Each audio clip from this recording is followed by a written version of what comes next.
On September 10, 1978, one of the most infamous plays in NFL history occurred. You've all seen it. The play known as the Holy Roller was a play that changed NFL history. With 10 seconds left in the game, Ken Stabler fumbled, and the ball went forward.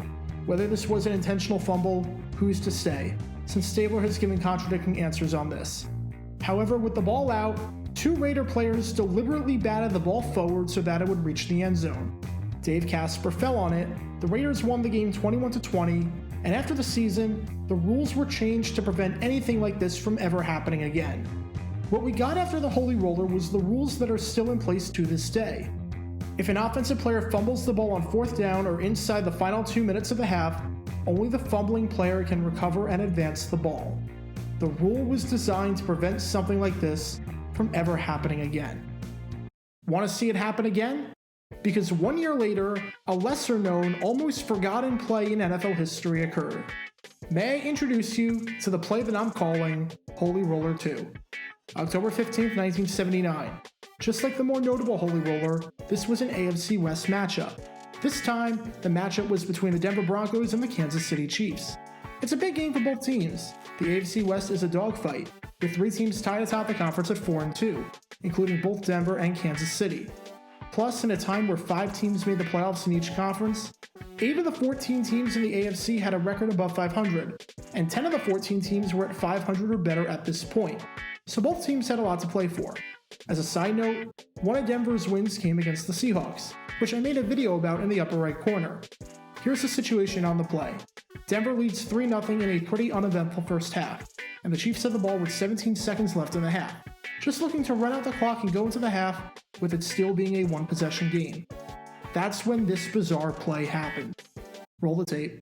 The wing tee and turned it against the Chiefs. Bill Thompson's touchdown put the Broncos up and pointed to a Kansas City shortcoming. This play was clearly illegal in more ways than one. Number one, this was a forward lateral. When Bob Swenson picked the ball up and lateraled it to Lewis Wright, it was lateraled at the 6. Wright attempts to catch it at the 5. Unfortunately, this is the only angle we've got, so I can't break this down scientifically like we could with the Music City Miracle. But this play should not have counted just off of the basis of that. However, even if this play was a clean lateral, this is a forward fumble. Whether it was Swenson who fumbled or Wright who fumbled is irrelevant, since the man who scored the touchdown and picked it up was Bill Thompson. This play was literally the exact thing that the new rule change was designed to prevent. But after the officials met, they ruled that it was a clean touchdown. The Broncos had all the momentum going into halftime now, and ended up winning the game by a final score of 24-10. Naturally, Chiefs head coach Marv Levy was furious about the play. While he didn't blame losing the game on that one play, since their offense was held scoreless through 3 quarters, they had over 100 yards in penalties, and the Broncos had more than twice the total yardage, outgaining the Chiefs 344-166, he did say that the play was a huge turning point, because they did not have time to regroup. As for an explanation of the play, Levy said what was said to me by one of the officials was he recovered his own fumble that was fumbled forward, which apparently he then picked up and lateraled. I know angry fans can sometimes say that the refs can be blind, but based on a quote like that, I legitimately think that the referees on this play were blind. Remember that there was no instant replay back then, so the call on the field stood.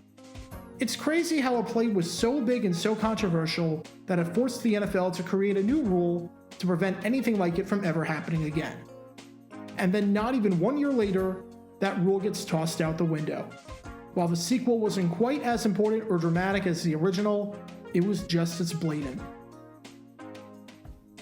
Be sure to like this video and subscribe down below if you haven't already, as it helps the channel out a lot. And be sure to check out Twitch every Tuesday night at 9 p.m. Eastern for your chance to play NFL trivia and win cash prizes. Link in the description below.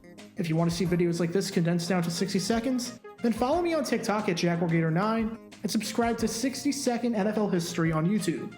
Also, special thanks to all of our Patreon supporters for helping with the channel. Your support is greatly appreciated. See how you can become a patron and request future video topics in the description below.